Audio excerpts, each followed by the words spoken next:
Waisraeli waliotangulia. Amen.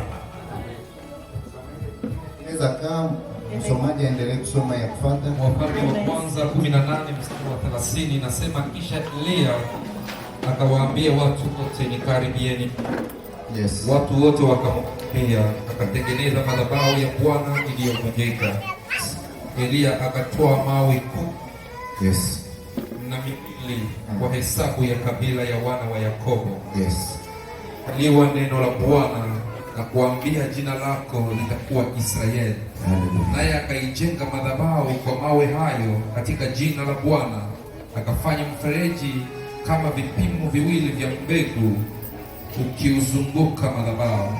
Kisha akazipanda zile kuni, akamkamata yule ngombe vipande vipande, akaviweka juu ya kuni, akasema, jazeni mapipa mane maji, mukayanyaze mukayamwage juu ya sadaka ya kuteketezwa na juu ya kuni. 34 akasema, fanyeni mara ya pili. Wakafanya mara ya pili. Akasema, fanyeni mara ya tatu. Wakafanya mara ya tatu. Amen. Amen, amen. Tushangilie neno la Bwana. Tushangilie neno la Bwana. Haleluya. Ni lazima tujisikie kuwa na furaha kabisa ndani ya nyumba ya Mungu. We must indeed feel happy to be in the house of the Lord. Sitakuwa mrefu sana, ingawa somo ambalo niko nao ni ndefu. I shall be brief, much as the topic we are talking about is very long. Lakini ningelikuomba kwa madakika mafupi tu, I'm going to request you in these few minutes unitazame, unitege sikio kabisa, to look at me and to let me kwa sababu mimi nina uhakika kwamba kuna neno, kuna ujumbe wako siku ya leo. Because I have assurance that there is a message for you today. Na tulianza kuongelelea kuhusu mabadiliko ama restoration kuanzia siku ya 5. We started talking about restoration since Friday. Na tumeona kwamba tukisema mabadiliko ama restoration, And we saw that if we talk about change or restoration, inamaanisha kwamba ni kutoka ndani ya asili fulani ambayo ilikuwa is to get out of a certain nature na unachukua ingine asili. and you change into a different nature. Haleluya. Tukisema kwamba mtu anabadilika, If we say that somebody has changed, inamaanisha kwamba kuna kitu cha mpya ambacho kimeingia kwenye kipo tofauti na kisi alikuwa. it means that there is something new that has come that is different from what was there Na before. sitaweza kurudia ndani ya mambo yote ambayo tumezungumza, And I shall not be able to repeat lakini siku everything. ya leo kuna mambo ambayo nilitaka tena nizungumze na wewe. And today there are things that I would like to Na speak to you hizi about. andiko ambazo tunasoma, And these scriptures that we have tumeona read, namna gani katika Israeli we have seen how in Israel ilifika muda ambao kulikuja mfalme it reached a point where they came ambaye alikuwa anaitwa Ahabu. who was called Na Ahab. huyu Ahabu And Ahab, ni mfalme ambaye alifanya machukizo mingi sana mbele za Mungu. he was a king that did a lot of annoying things Na before Biblia God. inashuhudia kwamba hakutembea kabisa kulingana na mapenzi ya And the Mungu. Bible testifies that he did not walk according Na to the wakati will of God. wake Israeli ilikuwa imeingia ndani ya vitu vya giza, And around his time, Israel had entered into na waliendelea darkness. katika maovu And they continued doing mpaka evil. wakamwacha Mungu wa kweli, And they left the wakaanza true God kumwabudu Bali, and started to worship mpaka God. wakaacha kumwendea Mungu wa mbinguni, And they stopped going to the true God. wakageukia vitu vingine ambavyo si. And they turned on to other things that were Na not hapa God. kwa mwisho mahali kwenye tunasoma And the last scripture that we have read katika Wafalme 18:30, in 1 Kings, Biblia inasema kwamba that it says, Israeli yote mzima ilionekana inaanguka chini ya uongozi wa Bali. it says that the entire Israel had been under the leadership of Lakini God. pamoja na yale yote ambayo ilikuwa inatendeka ndani ya And Israeli, together with everything that was kulikuwa happening, mtu mmoja ambaye alikuwa ni mtumishi wa Mungu, there was one person that was ambaye yeye God. alikataa hawezi piga goti yake chini ya Bali. He refused to kneel down before God. Alikataa hawezi abudu mwingine Mungu isipokuwa Mungu wa mbinguni. He refused to worship any other God that is not the Na God of akawa heaven. challenge, akawaweka katika mashindano wale wanabii wa And Bali. he put them in a challenge, those prophets of Baal. Akamwambia mpaka wakati gani tutaendelea kupishana na nyinyi? He says that until when shall we continue to argue? Itabidi twende We need to go. na ijulikane wa wapi ndio Mungu wa kweli. So that it can be known who Kwa is the sababu true kama God. Mungu wa mbinguni ndio Mungu wa kweli, Because if God in heaven is the ama true Baali God, ndio Mungu wa kweli, or if Baal is the itabidi true God, mwenye atashusha moto the one that shall rain down na ndio Mungu fire, mwenye tutaanza abudu that ndani ya is the Israeli. God that we shall start to Hapa worship. hivi tunaona picha ya mtu Now here we are seeing ambaye hakukubali kuenda sawa sawa na gisi wengine that wote is wako. not allowed to walk like everyone else was So siku ya doing. leo mimi nataka ni develop pointi 4 So today I would like to develop 4 points zinaweza kutufanya tuende katika restoration. that can help us to walk unto Kitu restoration. cha kwanza ambacho tumeona The first thing that we have kinaweza seen kumsaidia mtu aiende mabadiliko that can help a person move into ni wakati restoration uko na moyo ambayo uko determine juu ya Mungu, is when you have a heart that is determined wakati towards uko na God. moyo ambayo inaugua juu ya vitu vya Mungu, It is the time when you have a heart that aches ni for the wakati things uko of na moyo God. ambayo kiona vitu vya kiroho viendeke It is vizuri, the time when you see unajaa that na machozi ndani mwako. when things are not going right, you feel a lot of tears inside you. Yaani mtu ambaye iko tayari kusema kwamba nitakubali yoyote takayofanyika ifanyike, A person that is ready to say, lakini "I accept whatever happens." nipate kutukuzwa And tena. the name of the Lord has to be Na hapa glorified tunamuona again. Eliya And here we see Elijah. ambaye taifa lote walikuwa wameanguka chini ya Baali. Everyone else in the country had fallen under Baal. Na utaniuliza mbona kulikuwa wengine wanabii ambao walikuwa kabla ya Eliya na wengine walikuwa hawakuwa na abudu Baali? And you may say that there were other prophets that were after Elijah. Lakini Biblia inasema kwamba wote walijifutika, hakuna mtu malitosha kichwa. The Bible says that all other prophets Hakuna hata mtu mmoja ambaye alitosha kichwa. There is no Lakini one that Eliya alikuwa na moyo ambao alikuwa determined, alikuwa na njaa ya mingi ya Mungu. But Elijah had a determined heart. He had a hunger Alikuwa for na God. wivu ya mingi ya Mungu. He had jealousy for God. Njoo akasema kwamba itajulikana leo nani ndio Mungu wa And kweli. he said it shall be known today who is the So true God. pointi ya kwanza kusudi mtu aifikie mabadiliko, So the first point in order to reach change, inabidi uwe na moyo wa kiu na njaa juu ya Mungu. you must have a heart of hunger and thirst for the Lord. Halo. Halo. Pointi ya kwanza kwa wale ambao wanaandika, Those who are writing, kusudi ufikie mabadiliko ama restoration, in order to reach true change or restoration, inabidi uwe na kiu na njaa ya you Mungu. must have a hunger and thirst for God. Na kuna kitu kimoja ambacho tumeona hapa, And there is one thing that we have seen kuna here. characteristic moja ambayo inafanyikana kusudi kuonekane restoration ndani ya maisha. There is one characteristic that happens in order Ni for kukataa restoration. kuenda gisi wengine wote wako naenda. It is to refuse to walk the same Ni way that kukataa others walk. kuenda gisi dunia iko naenda. It is to refuse to walk the Ni way the world kukataa walks. dhambi, kutupigia kila kitu kyote kenye hakiko kya kimungu. It is to refuse sin and to throw away anything else that is not godly. Haleluya. Amen. Sikusikie haleluya. Amen. Mimi nataka tuzungumze amena. I would like for us to speak. Nikisema haleluya unasema haleluya pamoja na mimi. When I say hallelujah together with you. Watusomee katika Kumbukumbu la Torati. Let us read from Chronicles. Deuteronomy. Deuteronomy. Sura yake ya 30 mstari wake wa 19. Deuteronomy chapter 30 and verse 19. Watusomee kwa haraka. Oh, haleluya. Ya inasema hivi, ninaita mbingu na nchi vipate kushuhudia. I call heaven and earth as witnesses. Ninaita mbingu na nchi vipate kushuhudia As I call heaven and earth as witnesses siku ya leo today kwamba nimeweka mbele zenyu against you that I have set before you uzima na mauti, life and death, baraka na laana, blessing and curse. lakini mimi Mungu Therefore, by me, ninataka uchague uzima I would like for you to choose kusudi life upate kuishi wewe so that you may live. na kizazi kyako. You and your and Tunaona your hapa andiko iko wazi, we are seeing that inatuonesha scripture is kwamba open, showing us that ameweka mbele yetu njia mbili. God has put in front of us two ways. Kwa wale ambao hawajapata hiyo verse ni Deuteronomy It's Deuteronomy 30 verse 19. verse 19. Deuteronomy 30:19. Biblia inasema kwamba The Bible says, Mungu ameweka njia mbili mbele zetu. God has put two ways in front of us. Hakukuwake njia ya tatu. There is no third way. Njia ya uzima It is life na njia ya mauti. and death.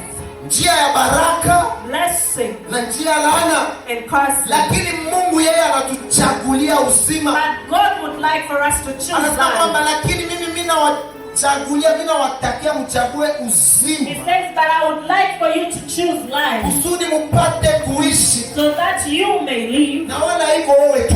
and not just Uishi you, wewe that you na watoto wako and your children na watoto wa watoto wa watoto wa watoto wako. and the children of your children's children. Kusudi Mungu apate kutembea na mtu. In order for God to walk Ama in a kusudi family, Mungu apate kutembea na jamaa fulani. or in order for God to open a certain Ama family, kusudi Mungu apate kutembea na generation or fulani. in order for God to open a certain generation. Anataka kuwe watu ambao wanaohitaji wapokee uzima wake. He needs people to be willing to Kama receive hakuna His uzima life. wa Mungu ndani ya There is mtu, no life of God inamaanisha inside a kwamba person. hakuna future, It means there is no future. hakuna kesho. There is no Bila future. uzima wa Mungu Without the life of God, hakuna kesho. there is no future. Anawaambia kwamba nimeweka mbele zenu uzima na mauti, And He says, I have put before you life and death.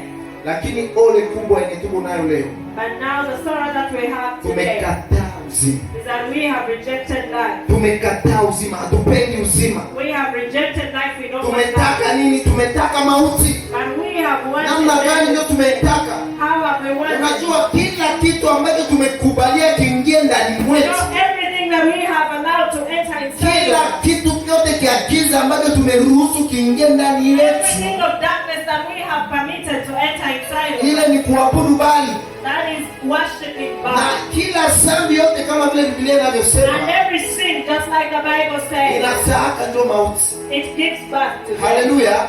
Yaani dhambi mshahara wake ni mauti, In other words, the wages of sin is lakini death. kuanzia mwanzo, origini ya kila kitu kenye Mungu anataka, But from the beginning, what God has always Mungu wanted, anataka atupokee uzima. God wants us to receive life. Haleluya! Amen. Au nisikie, Mungu anataka upokee uzima, God wants you to receive kwa sababu life anajua bila uzima huwezi ishi, because He knows without life you na can't tunajua live. vizuri kwamba uzima wa Mungu uko ndani ya Yesu And we Kristo. know that the life of God is in Jesus Christ. Haleluya! Amen. Wakati Yesu Kristo alipokuja kwa hii dunia, When Jesus came to this world, mashabaha makubwa ambayo viliacha Yesu akuje kwa hii the main dunia, reason why He came to this alikuja world, kurudisha uzima wa Mungu ambao ulikuwa umepotea. He came to bring back the life Alikuja of God kutupatia that we have. uzima, He came to give na haiko life, tu uzima ya sahihi, and not just life lakini for now, uzima pia ya kesho, but now also ya for kesho tomorrow, yake, and the ya day kesho after, kutwa, and the day mpaka milele yote. forevermore.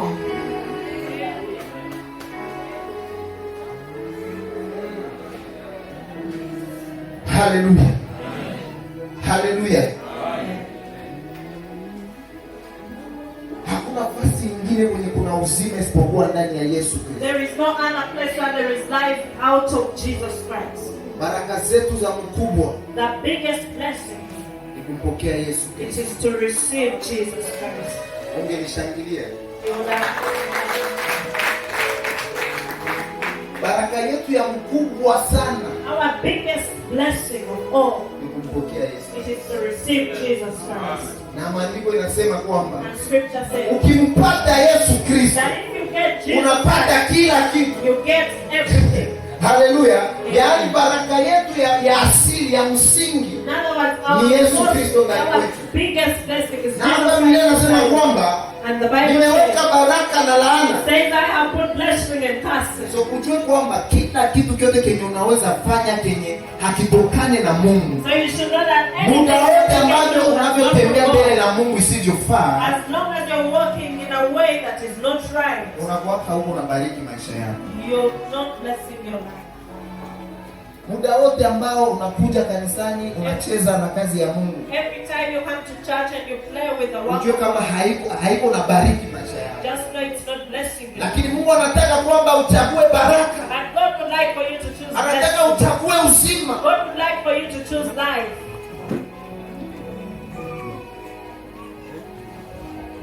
Watusomee katika Zaburi Let us read from Psalms.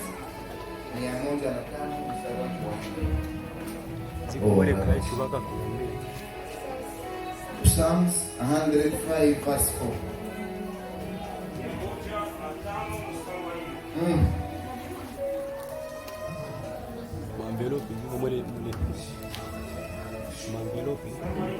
Jina la Yesu. Amen, amen. Takeni Bwana na nguvu zake. Utafuteni uso wake siku zote. Amen. Haleluya. Andiko inasema kwamba Scripture says, mtafuteni Bwana seek the Lord na nguvu zake. and his strength. Mtafute uso wake Seek his face pasipo kukoma. evermore. Unajua mimi napenda hizi Kiingereza inasema, I like how that inasema kwamba mtafuteni Bwana na nguvu zake they seek the Lord and his na strength. mtafute uso wake kila siku. He says and seek his face every day. Yaani kila siku pasipo kukoma. He says seek his face without Kama ulitafuta uso wa Bwana leo, if you sought the face manake of uitafute God, tena kesho, you shall seek it uitafute again tena tomorrow kesho yake, and seek it again the day uitafute after kila siku ya and the maisha day yako, after every day kila of siku your yenye life. unaamuka kwa hii dunia. Every day that you Yaani wake up in kitu this kenye world, kinagonga kwa kichwa yako first thing that should ni be in your kutafuta head uso wa Bwana. is to seek the face of God.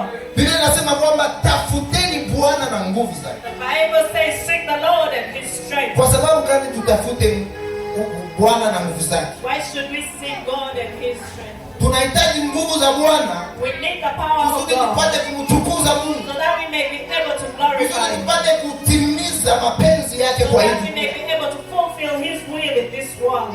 Haleluya. Amen. Na utaelewa kwamba nguvu za Mungu You shall understand that the Mungu power of anaziachiliaka juu ya watu ambao wako namtafuta. God releases it unto those who are looking for Wakati him. wote ambao unatafuta Mungu, Every time as you seek God, anakupatia nguvu he zake. gives you his strength.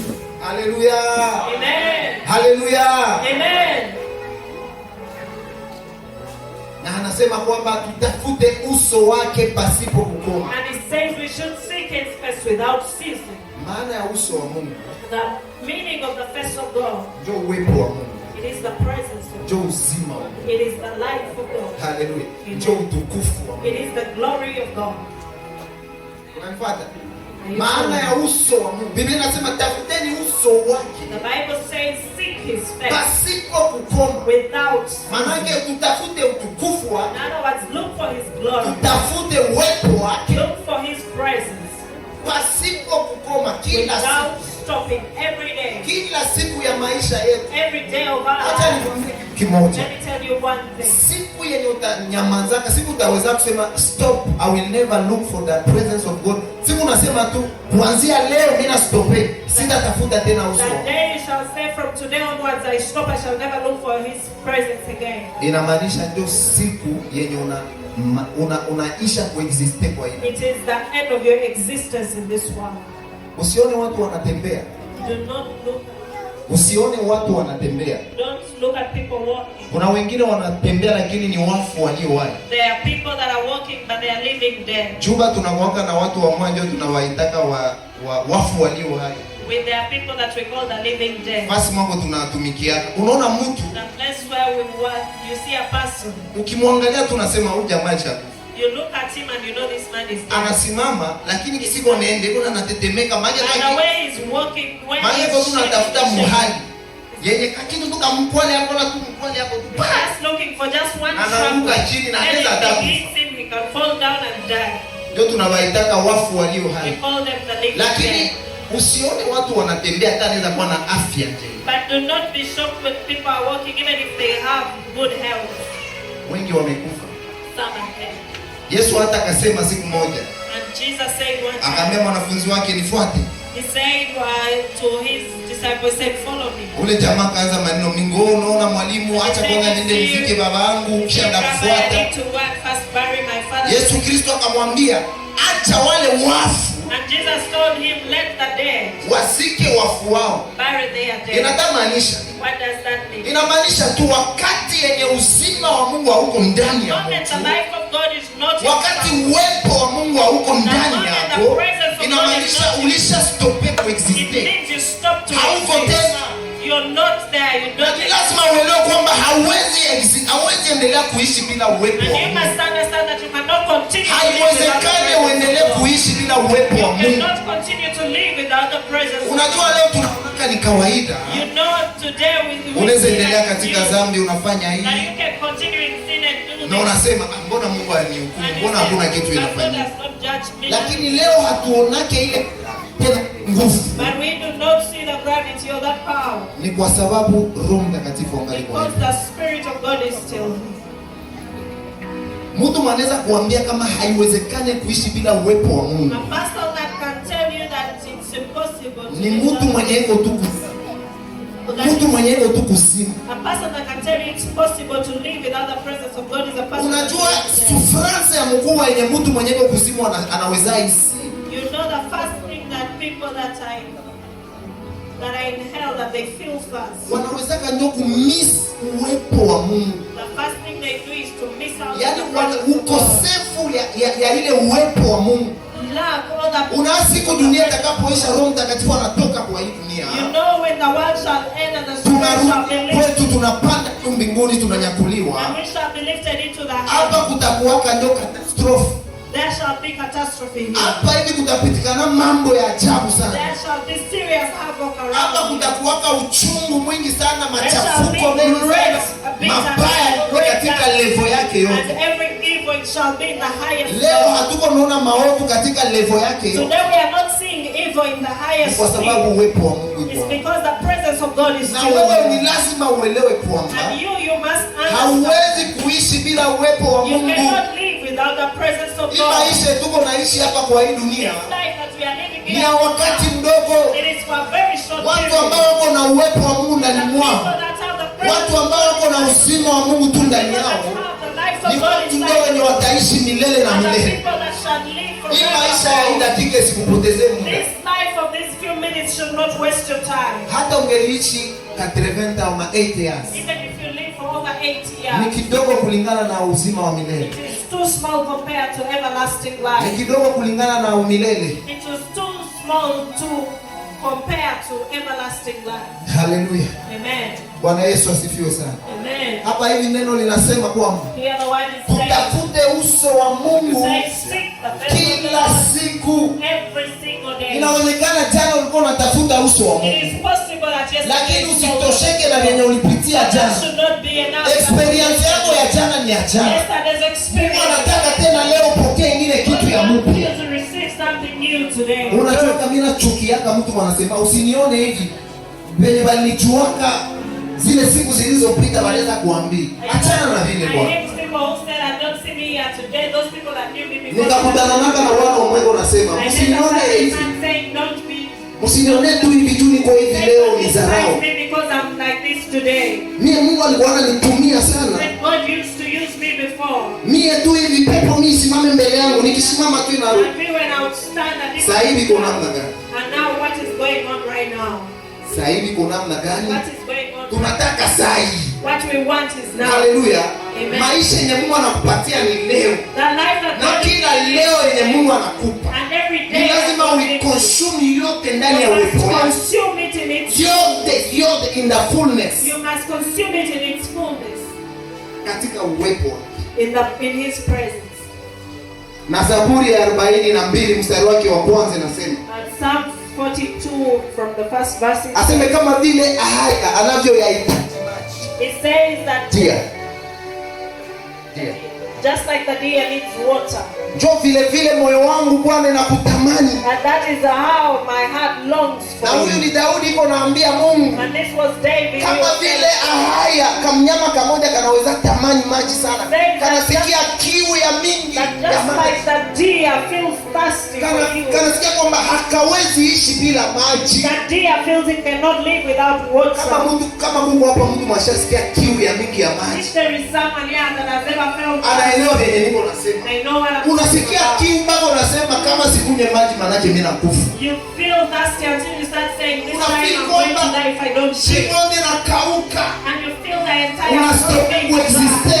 and you feel like Hakuna kingine kitu kinaendelea ndani ya maisha and yako. you feel like everything else has Yaani stopped in kenye your life. unahitaji tu ni maji. The only thing you need at that moment is Daudi water. anasema vile vile na mimi Bwana mimi nakuhitaji. David says that's how Ni I lazima need you, ikuwe Lord. maombi ya kila mtu May hapa. that be the prayer of every Ifike person. kiwango yenye unaanza kuwa unasema Baba, Let it reach a point when you start kama to tell unipatie God, uwepo wako and you say, Bwana, you do not give me ni your heri Bwana presence, unichukue mbinguni. that you draw Mimi sitaki us niendelee kwa hii dunia and bila you uwepo don't want to wako. continue in this world without your Mimi presence. sitaki nipige ingine hatua mbele Take any other bila step uwepo forward wako. without your presence.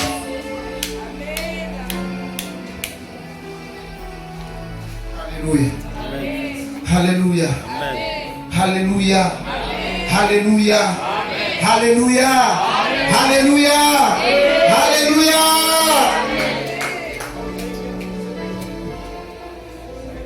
Na katika kitabu ya Kutoka And in the book of Exodus, 33 mstari wake wa 15.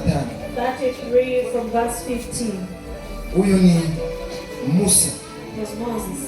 Mungu anamwambia Musa, utawachukua watoto wa Israeli sehemu nyingine. God told Moses, you shall take the children of Israel to a different Lakini unajua jibu ya Musa, anamwambia Mungu, And you know the answer that Moses gave? anamwambia Mungu kwamba usipoenda na Say, mimi, if you do not go with me, usipoenda na sisi, that if you do not go with us, usitutoshe hapa. do not remove us from here. Kuna maana yenye Musa alikuwa anamaanisha, You know what Moses was mimi saying? sitaki nifanye ingine hatua I do not want to take any yenye other hauko step ndani. when you're not in it. Mimi sitaki nijiengage ndani ya ingine kitu yenye wewe hauko I do ndani. not want to engage myself in Yaani any other thing. usipoenda na mimi Mungu, In other words, if you don't go ni with bora me, nibakie hapa. I would rather stay here. Na Daudi naye anaendelea kusema And David said katika Zaburi ya 51 mstari wake wa 11, in Psalm 51 from verse 11, aseme usiniondolee he says, take note uwepo wako. your presence from me. Anasema kwamba usiniondolee uwepo wako Bwana. He says, take note your Kwanza hivyo presence. uangalie mtu mwenye unasema vile ni mtu Look at the person that was saying, mfalme, a king. hakuna kitu kianakosa, There is nothing lakini that anajua kwamba vyote vyenye niko navyo pasipo uwepo wa Mungu but ni he zero. knows that everything that I have without the presence of Ndio God. anamwambia Mungu kwamba usiniondolee uwepo wako And he told him, take not your presence from na me. usitoshe Roho wako Mtakatifu ndani Take yako. not your Holy Spirit from me. Yaani lazima uelewe kwamba hivi vingine vyote vyenye dunia inaweza And kuonyesha, understand that every other thing that the vingine world vyote will vyenye show, inaweza kupatia every other thing that the world ni will ubatili, it is vanity. ni ubatili kabisa. It is vanity. Haleluya. Amen. Kenya unahitaji kabisa ndani ya maisha yako What you need truly in your ni life, uwepo wa Mungu ndani ya maisha yako. the presence of God in Na your siku ya life. leo Mungu anataka arejeshe uwepo wake ndani ya And maisha yako. today God would like to To restore. restore His presence in your life. Haleluya. Amen. Tunaenda pointi ya pili. We're going to the second point. Katika somo pale kwenye tumesoma, Right from where we read, Biblia inasema kwamba Elia the Bible says Elijah, akapanda na wanabii wa Baali kwenye mlima. he went on top of the mountain with the prophets of Baal. Kila watu wakakamata yao ngombe wakaiweka kwenye madhabahu. And everyone got their own power, they put it on the altar. Akawaambia wanabii wa Baali, nyinyi mwanze He told them, you start. kutayarisha ngombe wenu na muite Mungu wenu. He told them, start preparing a sacrifice and call on your God. Wakatayarisha madhabahu yao, wakaita Mungu wao, And they prepared their altar and they called on their God. And they called Hakuna on, kitu kimetokea. and nothing happened. Wakajikatakata wapi? Hakuna kitu yenye They imefanyika. started fighting themselves and nothing happened. Nikwambie kuko ma efforts zingine zenye unaweza fanya Let me tell you that there are some efforts kama zinatokana na masheria fulani fulani za misingi yenye haiko neno la Mungu la kweli, from certain laws that haiwezi are not badilisha from the maisha word yako. of God. It cannot change your life. Walijitahidi yao yote, They tried Hakuna all kitu. they could, they had nothing happened. ndio Elia akamwambia basi tuachie hapo turu yangu. Elijah told them, stop now, it's my time. Elia akatengeneza madhabahu. And he started to prepare. Watoto wa Israeli wakamwambia, unaanza tengeneza madhabahu ya Bwana iliyovunjika.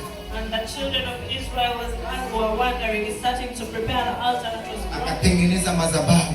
He started to prepare the Wakati altar. alipomaliza kutengeneza madhabahu, And when he was done preparing the altar, akamkata ule mnyama akamweka kwenye madhabahu. he cut that animal and put on top of that. Pointi ya pili, kusudi uende restoration ama mabadiliko, The second thing, if you want to move into restoration or change, ni lazima uwekwe kwenye madhabahu. you must be put on top of the altar. Haleluya.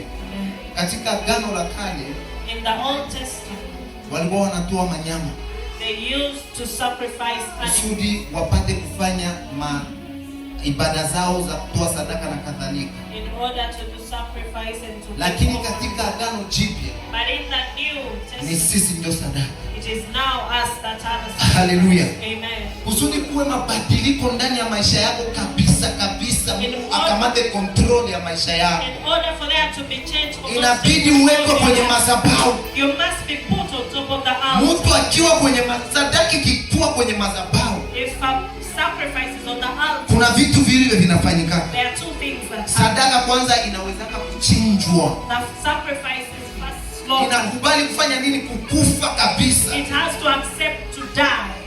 kisha wanaiweka kwenye madhabahu. Then they put it on the altar. Tusome katika Warumi sura yake ya 12 mstari wa 1. Let us read Romans verse. Mimi nataka chapter maliza, 12, mimi nataka verse 1. maliza. I would like, I'm about to. Mimi nataka tu mpige sikio kidogo, kuna kitu mimi nataka nikuambia hapa. I'd like for you to just lend me your ear. There is something I want to tell you here. Warumi 12 mstari wa 1. Romans chapter 12 from verse 1. Tunasoma Warumi 12 mstari wa kwanza katika jina la Yesu. Basi ndugu zangu, nawasihi kwa huruma zake Mungu. Basi ndugu zangu, nawasihi kwa huruma zake Mungu, Itoeni miili yenu itoeni miili yenu iwe dhabihu iliyo hai, iwe dhabihu iliyo hai, takatifu, ya kumpendeza Mungu, ya kumpendeza Mungu, ndiyo ibada yenu Hallelujah. yenye maana. ndiyo ibada yenu yenye maana. Bwana Yesu asifiwe sana. Amen. Hapa hivi tunaona kwamba We are seeing here that Paulo yuko anaambia watoto Paul was, wake, anawaandikia, Paul was writing to his anawaambia, basi wapendwa, says, I beseech basi you. wa ndugu zangu, He says, I beseech you, brethren, itoeni miili zenyu that give your body vile dhabihu as a living sacrifice inayompendeza Mungu, that is pleasant to the Lord, inayokubalika na inayompendeza, that is acceptable kwa sababu hii to ndio God. ibada yenye Mungu Because anataka. this is the true service that God wants. Kusudi kukuwe mabadiliko ndani ya maisha yako In order kabisa, for that to be changed, itabidi kwanza ukubali uue kila kitu ndani yako yenye haifalie uzima wa you milele. first kill everything inside of you that is not what in the Kila kitu ambacho kimeingia ingia, anything else that yaani kusudi Elia apate kuleta restoration ndani ya Israeli, in order for life, ilikuwa inabidi mnyama achinjwe, there has to be ilikuwa inabidi sadaka iwekwe kwenye madhabahu. and there has to Na hapa sikia, haiko kila madhabahu. It is not on every altar. Ilikuwa inabidi iwekwe kwenye madhabahu takatifu, It had to be put on kwenye an madhabahu ya Mungu. the altar of God. Mungu yuko anatuita tuingie kwenye madhabahu. God is calling us to call. Yawezekana uko na vitu ambavyo vimekushinda It kuacha. is possible that there are things that you have failed. Yawezekana kuna vitu ambavyo umejitahidi kwa nguvu zako You kuacha, may have tried with your own lakini power, vimeshindikana. and you have failed. Yaani umejikutana kuna ingine maasili ya kibali ambayo imeingia ndani mwako. Now you start feeling like there are other natures of God that are entering Lakini into your Mungu life. anakuita ukuje kwenye madhabahu. And God is calling you to come back to the altar. Ni lazima tujiulize kwa nini tunahitaji kwenda kwenye madhabahu. We must first ask ourselves, why do we need to go to the altar? Tunahitaji kwenda kwenye madhabahu We need to go to the altar kusudi tupate kukua restored. that we may be restored. Ni processes mkubwa sana. It is a big process. Mungu akitusaidia na tupatie ingine siku, If God gives us another day, tutazungumza juu ya madhabahu. we shall talk about the altar. Lakini siku ya leo nataka tu uelewe kwamba But today I want you to wewe ndiye understand sadaka that kwanza. you are a Kwanza ni lazima uelewe kwamba wewe ni nyumba ya Mungu. You should first understand that you are. Na uko kuhani takatifu wa Mungu. And you are a holy priesthood unto the Lord. Na unamtolea Mungu sadaka. And then you give God a Na sacrifice. sadaka ambayo unatoa ni wewe mwenyewe And the unajitoa. sacrifice you're giving is you yourself. You're giving yourself to God. Hallelujah. Amen. Kuna nyimbo moja hivi ya wokovu inaimba. There is a hymn that says, Nikamatie ile.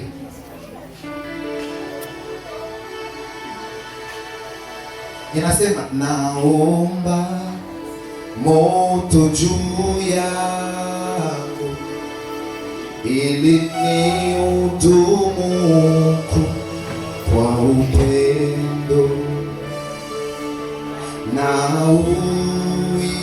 uhitaji moto wako niwe na bidii nyingi na udhari. Sikia sasa inasema juu ya madhabahu takatifu na kuwekea moyo wangu juu ya sadaka yangu Mungu, washa moto ndani yangu, washa moto. Tena wimbe juu ya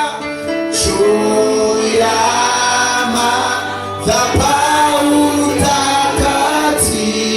takatifu na kuwekea moyo wangu juu ya sadaka yako Mungu,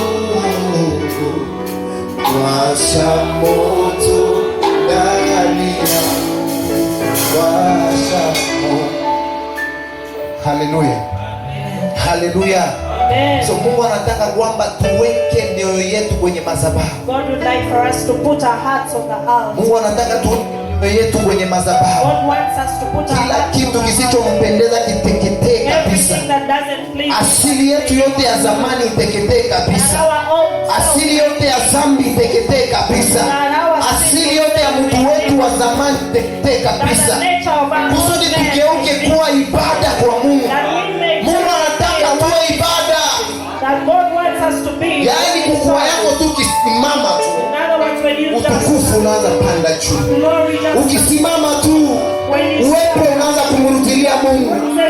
Na hapa Biblia inasema wakati Elia aliweka sadaka kwenye madhabahu, akawaambia mumwange maji juu ya sadaka.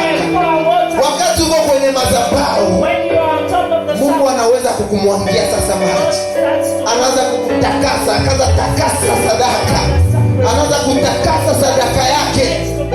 Haleluya, akaanza kutakasa sadaka. Kama mwisho kile kilifanyika, moto wa Mungu ukashuka sasa. Moto wa Mungu ukashuka ukachoma sadaka. Oh, haleluya. Moto wa Mungu ukakuja ukachoma sadaka. Now fire came and it burnt the sacrifice. Na unajua haikutosha.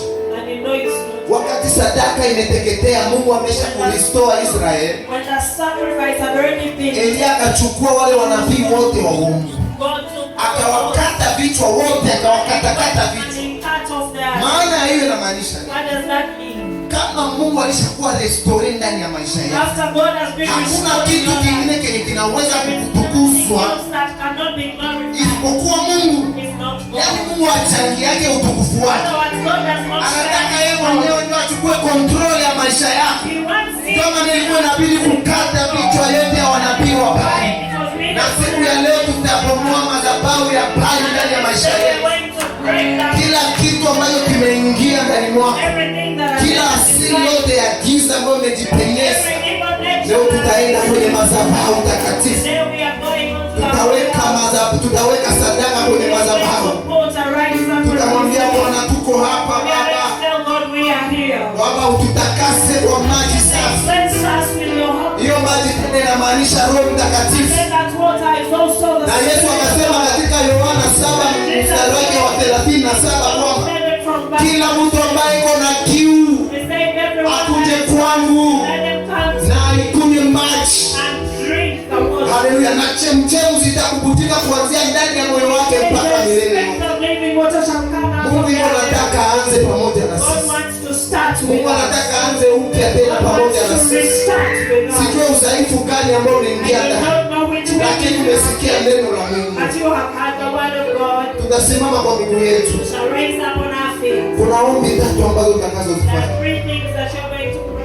Ombi ya kwanza ambayo tutakayoifanya, tutamwambia Mungu kama vile mfinyazi anavyofanyanga udongo, just like the potter squeezes the clay, utufinyage siku ya leo, mold us today, utufinyage, utupatie ile forme original ambayo tuumbaka nayo. Mold us into the right form that you. Biblia inasema kwamba Mungu ndio muumbaji wetu. The Bible says that God is yeye ndio mfinyanzi wetu. Now he's our mold. Na sisi ni udongo. And we are. Na tujiache apate kutufinyaga kabisa. Now let us leave ourselves to him that he can mold us. Kwamba utupatie picha ambayo unayotaka. Let's tell him to give us the form that kusudi tupate kufanyia kazi yako.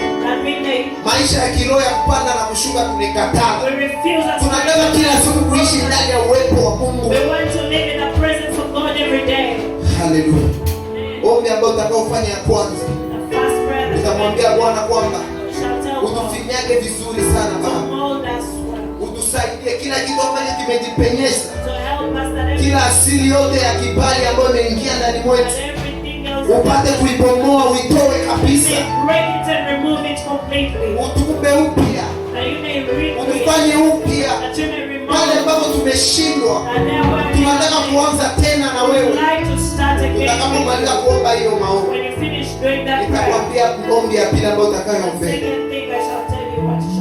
Juu ya madhabahu takatifu na kuwekea moyo wangu juu ya sadaka yako, washa moto ndani yangu.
Watumishi wa Mungu wapewe microphone, waombe watoto. Kama uko pale unakwamba umetembea katika giza, kuna pressure, ambia Bwana kwamba nifanye upya tena Bwana, nirestore, nisaidie Bwana, nifinyage tena Bwana, nikufanyie kabisa.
Mwambie Bwana, tayari tuko kwenye madhabahu Baba.